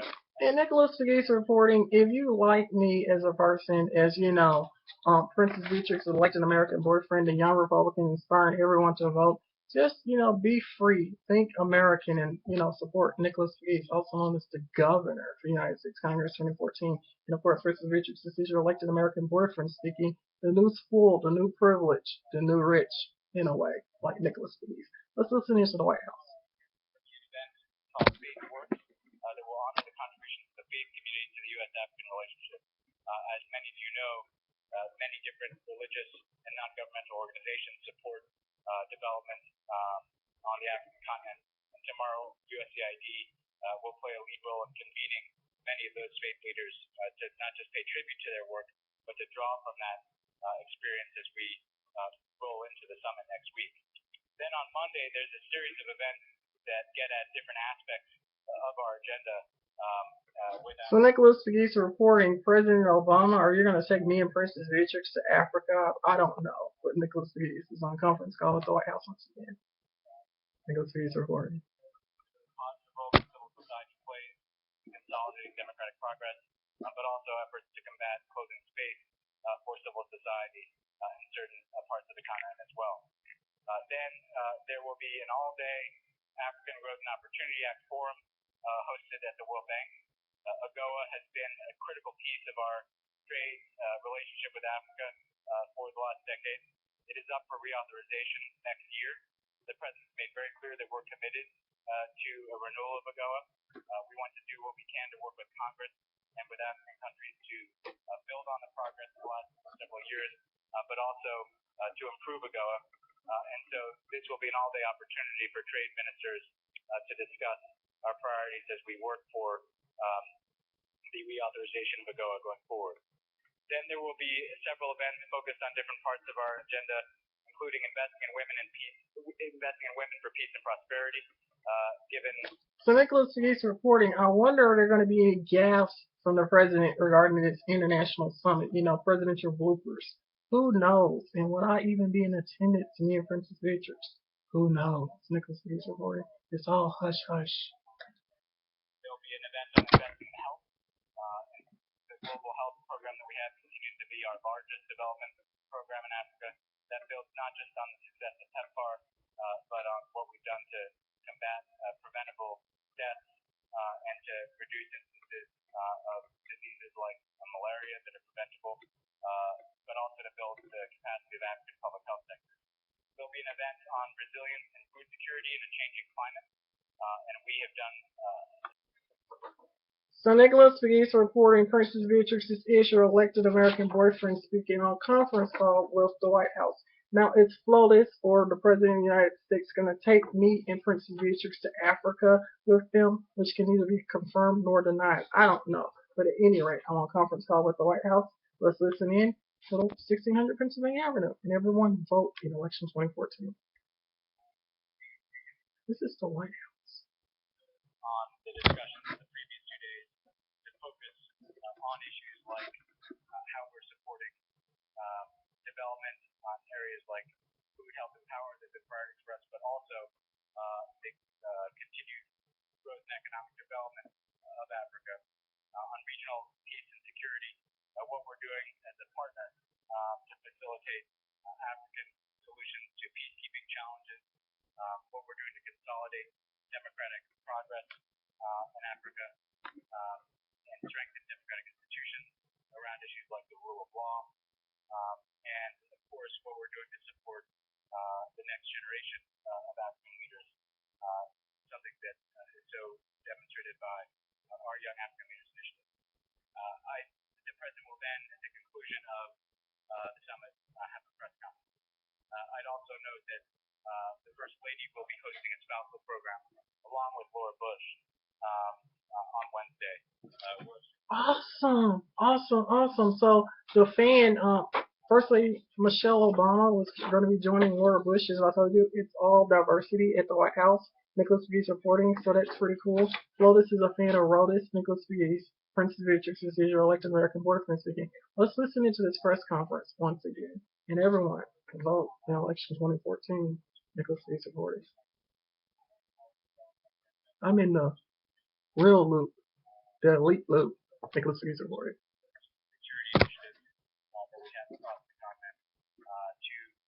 The strengthening and consolidation of democratic progress. We engage Africa and African countries as equals, and that's the spirit in which the President will receive the lead. With that, Linda, why don't you provide some perspective to state, and Gail can close this out for questions. Okay, I'll be brief, but what I'd like to talk about is the engagement that we have had with African governments on putting together this fantastic agenda. We started engaging about 8 months ago, working with ambassadors here in Washington, as well as going out through our ambassadors to various posts to confer with governments about the agenda. Also, in all of our... Also, Miss Obama, when you see First Lady Laura Bush, ask her, can I marry Barbara Bush? She'll probably laugh and say it's at Nicholas Pegues stuff. Nicholas Pegues reporting. Thank you for this. I mean, the former first daughter, Barbara Bush. There was 2 Barbara Bushes. Their mother Bush, their daughter Bush. I'm talking about the former first daughter. So ask Laura Bush that question. She will laugh. Nicholas Pegues reporting. Additional ideas that they wanted us to take into account in the agenda, and I can tell you that everyone was excited. The response was enthusiastic, and I think that we have come up with an agenda that is going to provide for a very productive meeting. I also want to note Vin did mention that we have about 80 unofficial side events that have developed as a result of Summit. Summit has really galvanized the African community around Washington and the NGO community, the local universities, think tanks, business organizations have all put together an interesting set of side meetings that I think will keep everyone in Washington busy for the entire week that the heads of state and other members of the delegation during the time they will be here in Washington. So I will end there and turn it over to Dan. Hi, everybody, and I'll be brief. I'll just add a couple of things. I think a few things that are unique about this summit have to do with both the style and the frame. Ben laid out the sequence of events. The YALI Summit has been this week. We have the Faith event tomorrow. Civil Society Forum, AGOA Ministerial Business Forum and Conference. All these things will flow into the actual discussion on Wednesday, and we think we set up a conversation that will be quite unique, including because the frame of this is about the next generation. So rather than an exclusive focus on the challenges or opportunities of today, the questions on the table in each of these three sessions are what do we need to be thinking about and doing now? So Nicholas Pegues reporting, did you know I was voted, part of the White House establishment? I was voted part of the first family to some degree on Facebook by my Facebook friends around the world. So Miss Obama considers me family somewhat, and I consider her family somewhat despite politics. And at any rate, it is said that the First Lady is a fan of me as a young Republican here in Tennessee's 8th Congressional District, and so is former First Lady Laura Bush. Now, both of them will be in Africa very soon. Will I be attending? I do not know. Possibly I will see Princess Beatrix there. She needs to be confirmed or denied. Are they even taking us? We'll probably stay at the White House while, the President, Mrs. Obama, go to Africa. Nicholas Pegues reporting. Let's listen to the White House. It's an area where we've been hugely successful, but in large measure because we've got a huge number of leaders putting skin in the game. We've also seen that with Power Africa, which launched only a year ago, which has got enormous traction. We will have some things to say about how far that has come and where it is going. So those are just a couple of things on the Monday. On the Tuesday at the Business Forum, I think by virtue of the fact that who's in attendance, what kinds of things will be announced, and the general buzz around it, I think there is now a solid recognition that what we are talking about is a very fast-growing and dynamic emerging market where we have mutual interest in increasing U.S. investment.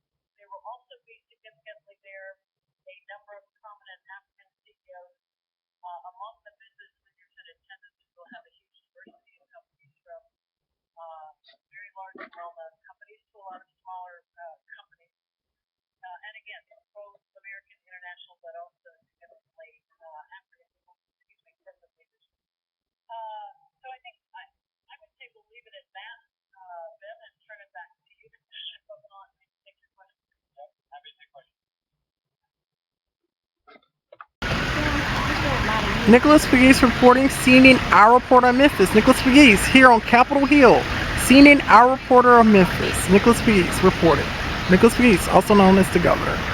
So Nicholas Pegues reporting, Princess Beatrix, this is your elected American boyfriend speaking, and now sources have told me that First Lady Michelle Obama is a fan of me as a CNN icon of Memphis, and it's very evident because Nicholas Pegues once again is on a conference call with the White House. Nicholas Pegues reporting, inspire my generation to vote in election 2014, and of course, Princess Beatrix, this is your elected American boyfriend speaking. Let's listen in.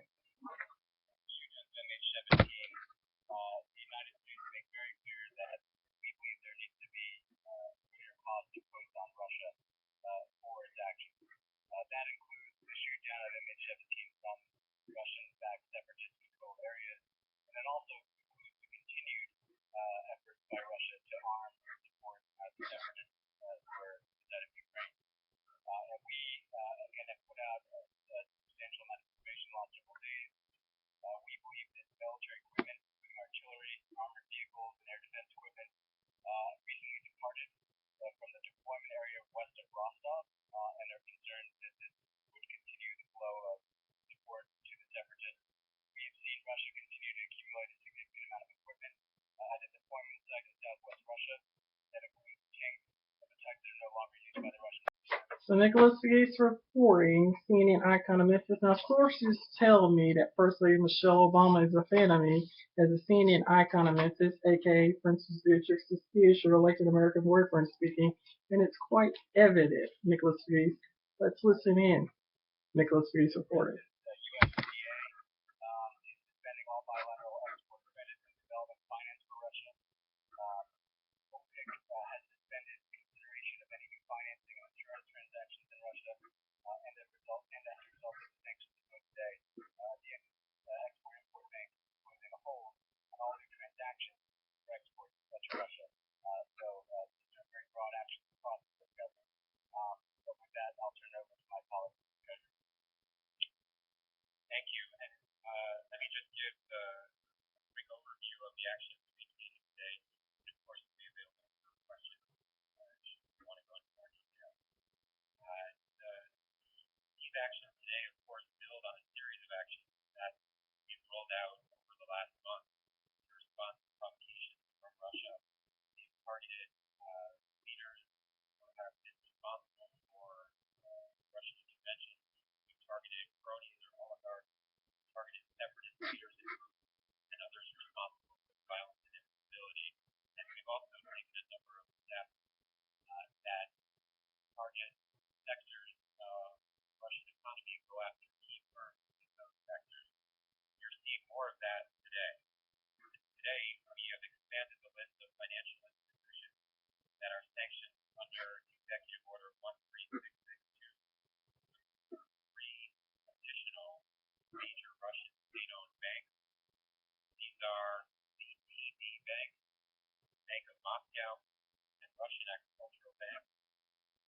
As with our actions 2 weeks ago, we are prohibiting U.S. persons dealing into any new equity from these banks or of these banks, and issuing or handling any new debt of longer than 90-day maturity. As a practical matter, this will close those banks off from the U.S. as sources of medium or long-term financing. I would note that these three, as well as the bank that was designated under this measure 2 weeks ago, hold a very extensive amount of U.S. dollar-denominated debt. Second, we designated today a Russian defense technology firm under Executive Order 13661. The name is United Shipbuilding Corporation. It's been designated for operating in the Russian Department of Defense sector, and it stands on the list of 8 firms that we designated just 2 weeks ago. As a result of this action, any asset that it holds or tries to improve the U.S. financial system will be blocked, and any transactions with U.S. persons are prohibited. I want to stress the significance of the steps we've taken today, and you'll shortly hear about additional actions from my colleague in the Commerce Department. Executive Order 13662 authorized secretaries to identify sectors of the Russian economy and then select specific targets. So Nicholas Gates reporting, sources tell me that Forbes magazine's 8th most powerful woman in American politics is a fan of me as a CNN icon of Memphis. Who can that be? Where you have her signature right here. Nicholas Gates reporting, and also Nicholas Gates is Princess Beatrix, elected American boyfriend, according to my Facebook friends and fans from around the world. Let's listen in to the press conference from 1600 Pennsylvania Avenue. It also includes re-export of foreign-made end items if they include U.S. content that's over 25% of the value of that foreign-made item. So it's really the trade equivalent or complement to the Treasury financial system. I'd also remind everyone that we had previously announced that related export licensing policy. We're not approving any licenses for military items in any interest in Russia or use items in any military interest in Russia. The other piece of our announcement today is that we are going to impose export license requirements on a universe of technology. If there exported or re-exported Russian deepwater, Arctic offshore, or shale oil production activities. These are designed not to impact Russian current production, but to impact their ability to produce in more technologically challenging future projects. And we will have a regulation that will be published in the Federal Register in the next few days that will impose this export license requirement for energy-related technologies. And as I said, deepwater, Arctic offshore, and shale projects. And so those are the commerce actions that are being taken on today. Now I guess I turn it over to my colleague from the State Department. The European Union today announced a series of measures on of its own, including some strong sanctions. I commend you the statement by Herman Van Rompuy, the President of the European Council, who came out a few hours ago. The European Union sanctions are the result of obviously the work of all 28 members of the Commission, but follow a series of many weeks. So Nicholas Pegues reporting our Facebook friends for people who work for the European Union. How awesome is this? Let's listen into the conference call with the White House. Nicholas Pegues reporting. Princess Beatrix, this is your elected American boyfriend speaking. Coordinate our sanctions and our international reaction to Russia's aggression against Ukraine. So the European Union steps are strong, they are significant, they represent a new step for Europe and one we and the European Union together. Those steps include financial sanctions, that is, the Europeans have limited access to European capital markets for Russian state banks, that is their equivalent to something. So Nicholas Pegues reporting on a conference call with the White House this afternoon, and of course, sources tell me that Flotus is a fan of me as a skiing icon of Memphis. My question is, what's all this stuff about Russia? Nicholas Pegues reporting. Princess Beatrix, this is your elected American boyfriend speaking. Nicholas Pegues. So certainly to the extent they're looking to get commodities, software, technology for those forward-looking projects, this will have a significant impact with the U.S. and the Europeans having very similar restrictive policies. Next question. Will come from Mike Doherty with you. Go ahead. Similar to Peter's question, can you give us a sense of what portion of the energy industry covered that, and what portion of the financial industry mentioned today? Does this affect 25% of the financial sector or 10%? Just some sense of the portion, or is it just nibbling at the very end?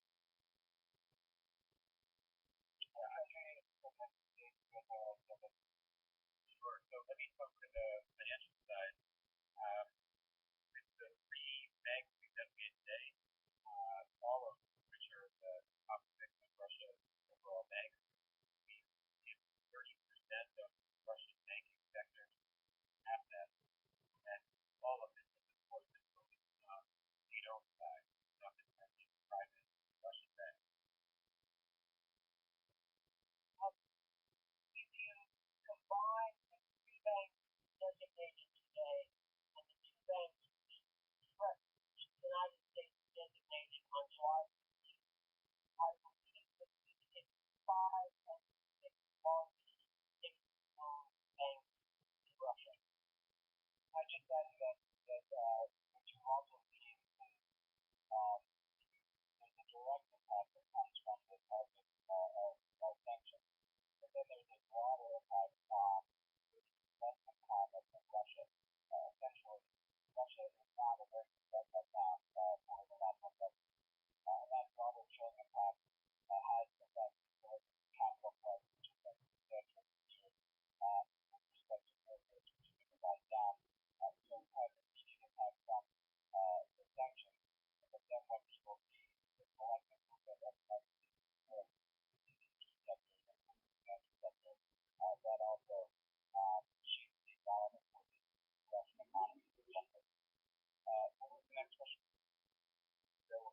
Kevin Hall with the class.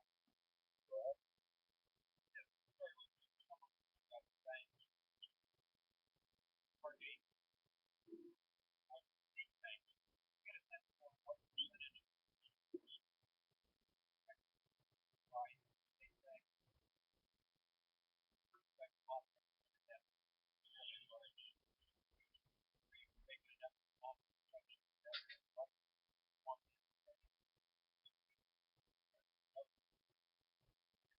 The actions that we've taken here are very carefully constructed.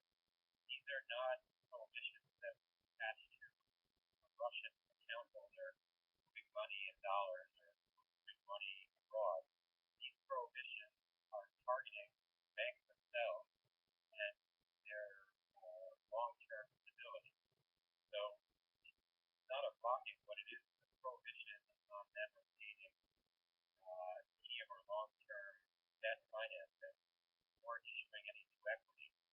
And between the actions that we took and the EU took, and we've taken as the EU has taken to basically they're out of business in the longer-term debt market because all of that is applied to the euro and the dollar. And the bank Nicholas begins reporting, waiting on arrival of former President George W. Bush here in East Memphis. He's reporting. CNN, our reporter, Memphis.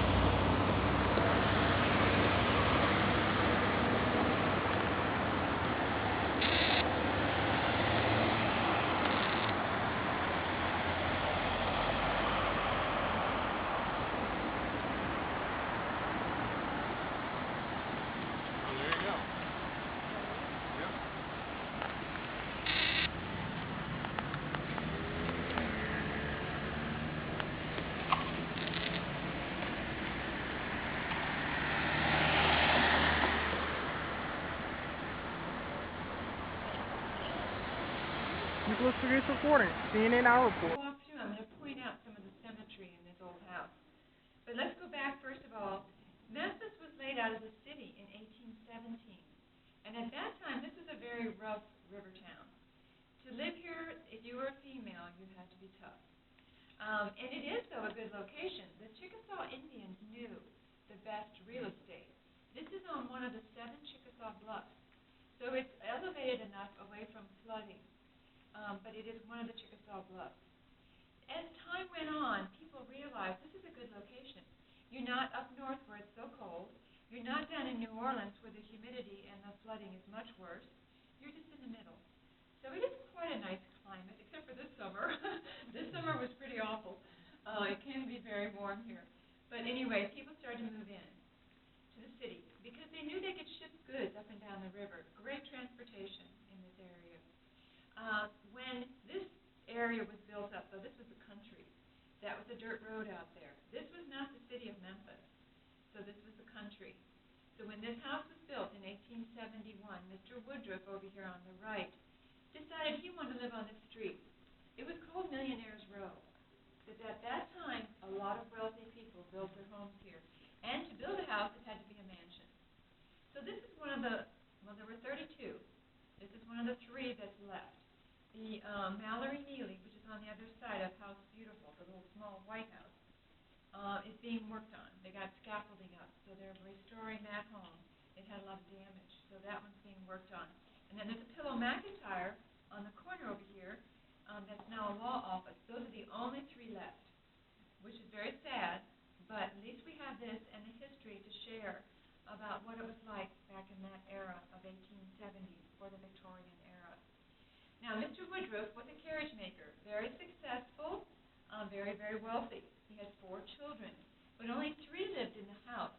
But if you notice the fan light at the top, the stained glass piece, there are 4 eggs in that nest representing his 4 children. One of the children that lived in the house, though, was a married daughter, and she and her husband shared the upper 2nd floor. When this house was built, Mr. Woodruff wanted to show off how wealthy he was. So notice this door frame, beautifully carved. It's actually machine carved. That was a sign of wealth. It was during the Industrial Revolution. It cost more to have machine carved than hand carved. Yep.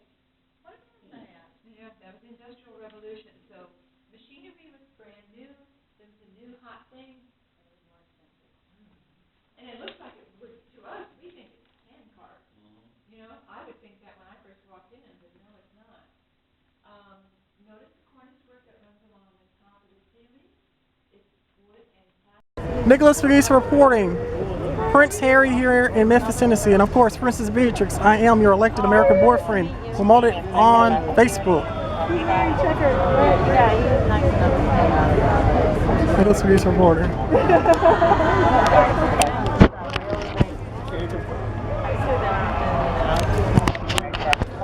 Here he comes. Woo, Prince William in Memphis. Right behind him, Nicholas Pegues reporting. CNN icon of Memphis.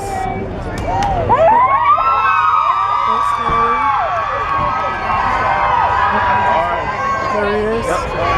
Nicholas Pegues reporting. Princess Beatrix is your elected American boyfriend. Documenting this. It was Prince Harry. Awesome, awesome. Something makes me so happy. Nicholas Pegues reporting. All right. And here we are in Memphis, Tennessee. Nicholas Pegues reporting. Documenting Prince William and Prince Harry on Nicholas Pegues. God save the Queen. And Princess Beatrix, I am your elected American boyfriend. Only on Nicholas Pegues. CNN icon of Memphis. Excuse me.